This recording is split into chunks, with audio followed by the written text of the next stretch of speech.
Good evening, everyone. It's 6 p.m., so that means it's Talking Turkey with me, Jeanette Martin, brand ambassador for JD Farms, coming up with new and inventive recipes to use our turkey products, utilizing items that we have, or I have, in my pantry, in my fridge, from my freezer, and the bounty of our local farmers markets these days in your own garden. Tonight's recipe was inspired by, I was craving some pizza, but it has been very hot where I live in South Langley. And I'm like, how can I get the flavors of having pizza, but maybe make a pasta salad? Because I have a lot of pasta in my home. So it's like, okay, let's take, if you remember 2 weeks ago, I made that deconstructed plattered spinach salad with our turkey pepperoni, the cheddar jalapeno. Well, I had one stick left. So this salad is going to be enough for me for 2 meals, probably 3 meals. So I'm like, I know, why don't I deconstruct what goes on a pizza, put it in some nice whole wheat pasta, make a fresh homemade mayo to go on top of it. So that's like me making my own crust, and do something a little special with the turkey pepperoni so it tastes like I'm having pizza for dinner. So tonight's recipe has got a bounty of good vegetables in it. All my favorites that I love to go on a turkey, on a pizza. And I'll go over them with you right now. In my bowl, I have pre-cooked 85 grams, so this is a serving size according to the package, of whole wheat penne pasta. So I cooked it al dente, which was about 13 minutes, cooled it, drained it, and then dried it. It's really important that your pasta is dry because you don't want to have like that water captured in the little hole, because that'll water down your dressing. So that's 80 grams. I've got some beautiful Italian parsley that's going to go in there. And these are the ingredients that I love to put on a turkey pizza, or I'll put on a pizza.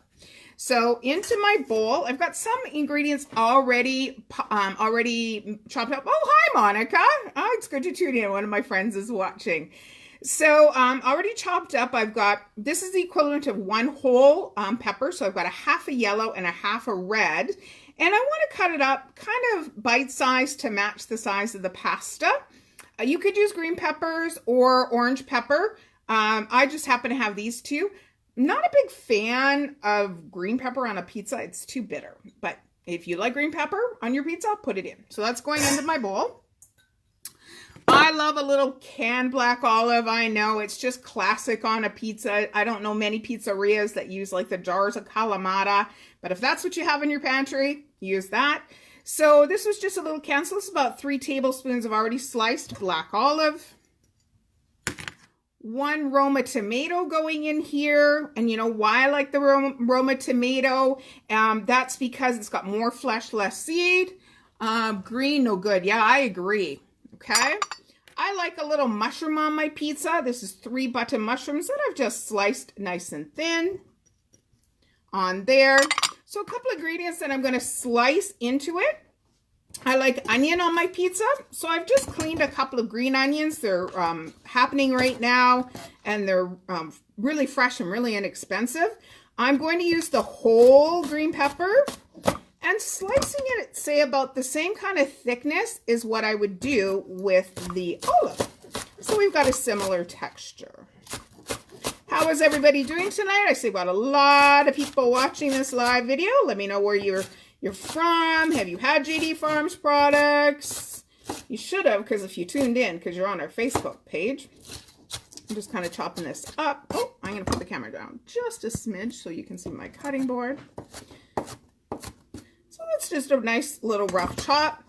There's the big debate we could have about pizza going on right now. It's the age-old, does pineapple belong on a pizza? Discuss amongst yourselves. While you guys are discussing that, I like a little bit of zucchini on my pizza. So why not put it in my salad? Okay. Chopping it up about similar size. So you'll see how that one little 80 grams of pasta is making a pretty big salad, and got all this bounty.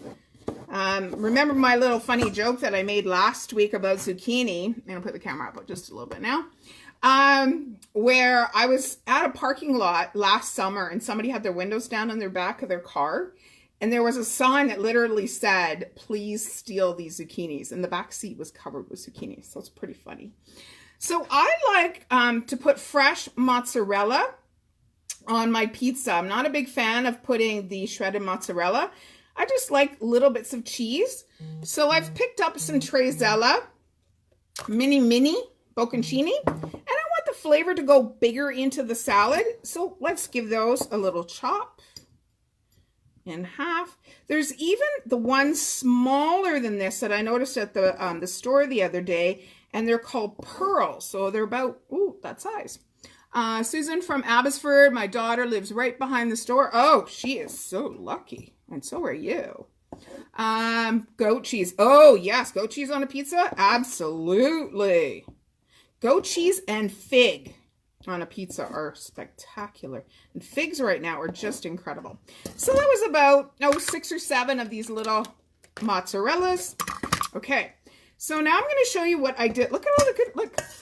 Oh my gosh, I'm going to have pasta salad for at least 4 days with this. All these great vegetables. Okay, so I'm going to show you what I did with that pepperoni is I took and I put it in, put it on some tin foil, cut it about, again, the thickness of what my pepperoni is, put it in my little toaster oven at 400 degrees for about 10 to 12 minutes, gave it a little bit of a stir, because what this is going to do is give that cooked flavor, kind of that flavor when I want a pizza. So this is going to act as, a little bit of protein, but it's also going to act like a little bit of a crouton in there and a crust feeling. Okay. In there. That's going in there. Now comes my favorite part. Who out there has made homemade mayonnaise? If you've got it, and I went to culinary school and they taught us to whisk and whisk and whisk and drizzle and drizzle and drizzle and whisk and whisk. It took forever. Then I discovered how to use my immersion blender to make mayo in less than about 30 seconds. And once you've had fresh mayo, you'll never go back to the store-bought. So if you've got a bottle of store-bought already, use it up, clean the jar up, because you can make this mayonnaise actually in the jar. So it's really super duper easy. So 1 egg cracked in. So this is a large egg that's cracked in there, and I'm using the white and the yolk. The recipe calls for a little bit of salt, so I'm like, why not use the JD Farms spice mixture? And I'm going to use about a half a teaspoon of that. The recipe calls for a tablespoon of mayo or of mustard, Dijon mustard. Acts as flavor. It also acts like it helps to emulsify everything together. Okay, that's going in there. We need acid, and because we're making a pizza sauce, classically this recipe says for you to use a tablespoon of lemon juice or fresh lemon juice. I'm going to use a tablespoon of white balsamic because that's what you would have on a pizza. And I'm using the white. You can kind of see it's a more amber color. So it's not going to darken my mayo because I'm going to do something special with mayo in a second. Okay. Oh, it's warm in here. Okay. A little bit of Italian seasoning. We're making a pizza. And now the recipe calls for, oh my gosh, guys, I'm warm in my house. It calls for a cup of neutral oil. All I have is a light olive oil. So you could use olive oil. So you pour the cup in there. Let's get all that in there. Be right back. I'm just going to go wash my hands for a second here. I'll be right back. Watch my mayo.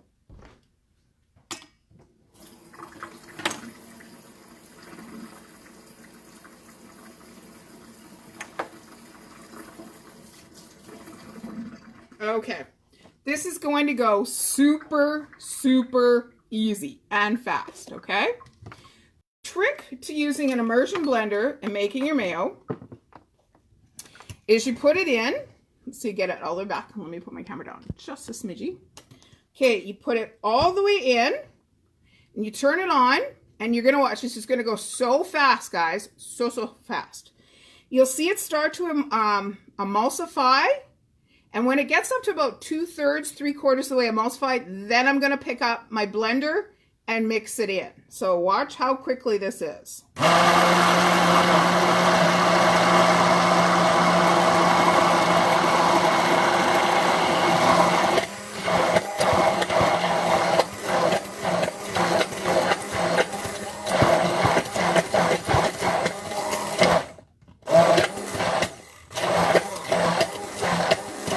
So I just lifted up. So as you saw, as it got to about 3/4 of the way up, then I started lifting it up and putting some air into it. Now I want to turn this particular mayo into a pizza sauce kind of mayo. So last week when I made my stuffed zucchini boats, I had that jarred spaghetti sauce. So I have a tablespoon of jarred spaghetti sauce. It's already cooked, so I don't have to worry. And one of the questions I often get asked, because there was a mayo, if you're going to make this for a picnic, you got to be super careful. You do have raw egg in there. But what's also happening, so I can use this mayo right away, is number one, my egg was room temperature, and it's a farm fresh egg. Number two, that acid helps to cook the egg, so it's pretty safe. But you always want to be super safe if you're using a mayo-based on a pasta sauce. You want to keep it nice and chilled when you are out picnicking. So now I'm just going to pick this up.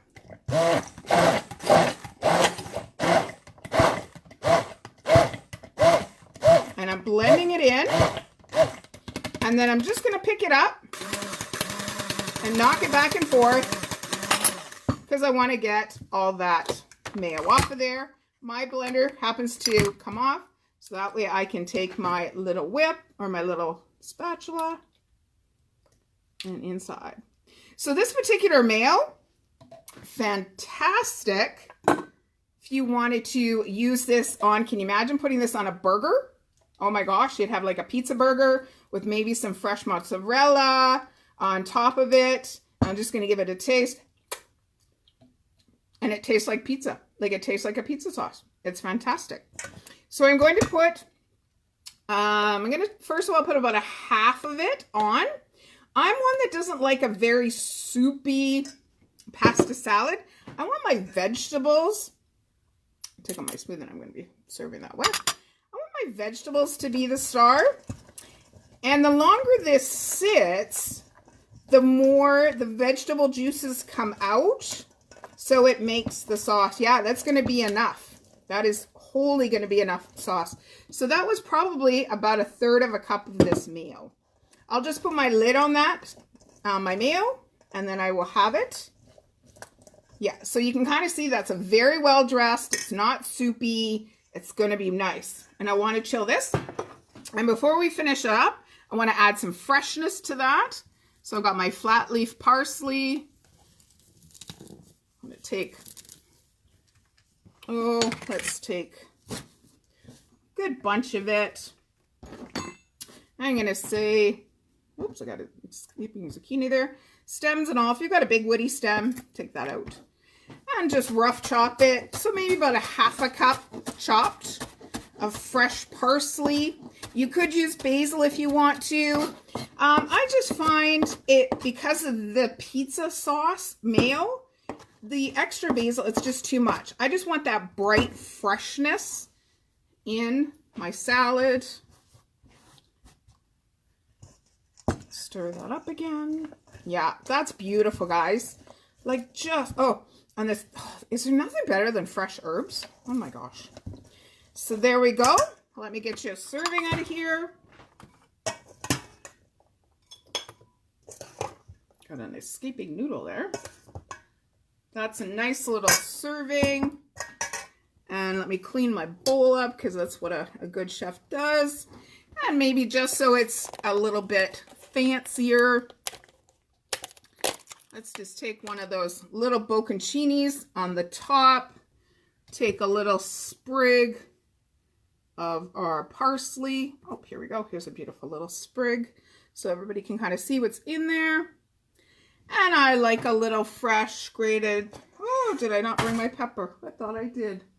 I would put some pepper on this. You could also do a little drizzle of olive oil, or not your olive oil, your balsamic on the top. Just give a little bit of a shine. And there we go.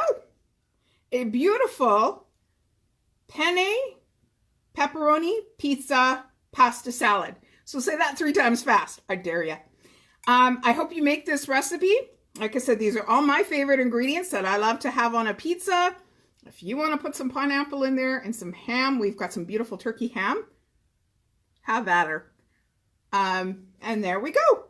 So for my home kitchen in South Langley, I wish you God bless.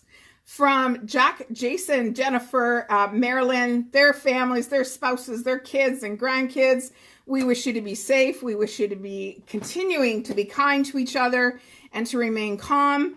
And I'm so excited that on Monday, you might see me go live on here. We are one of the sponsors of the first annual chip-in for the Langley Firefighters Association, and that they are raising funds for the Langley Hospice Society. So I'm going to be doing a fun turkey game with ping pong balls and tongs, and that's all I'm going to say, because I'll probably go live on Monday as we are playing and raising great funds for our local community.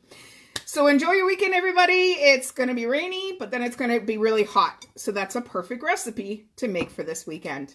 Enjoy the night, everybody, and I'll see you Monday as well as next Thursday for another edition of Talking Turkey with me, Brand Ambassador Jeanette for JD Farms.